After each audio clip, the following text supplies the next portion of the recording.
Nasubukan ang kakayahan ng bawat sundalo ng 2nd Infantry Division ng Philippine Army sa pagtugon sa iba't ibang uri ng sakuna sa katatapos lamang ng 3-day Disaster Response Challenge sa Camp Kapinpintan ng Rizal kahapon. Ilan dito ay ang pagbibigay ng CPR, High Angle Rescue at Collapse Structure Rescue.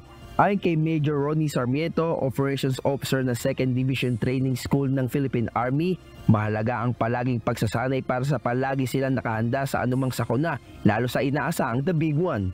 Dito masusukat yung kanilang skills when it comes to disaster response. Kung may mga na-aksidente, may mga collapse structure, water surge, or even sa mga inclined or nasa taas ng mga lugar kung paano nila ibababa yung mga pasyente.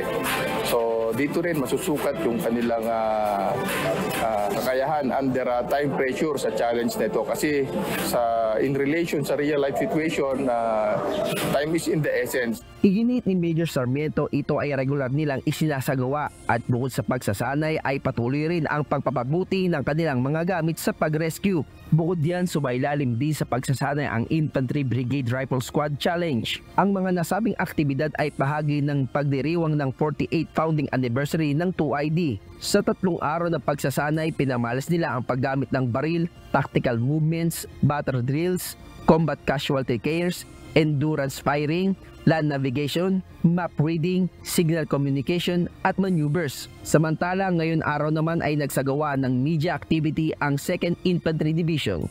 Jolits Matangat, UNTV News and Rescue. Diyos ang aming sandigan, serbisyo publiko, ang aming pinahahalagaan.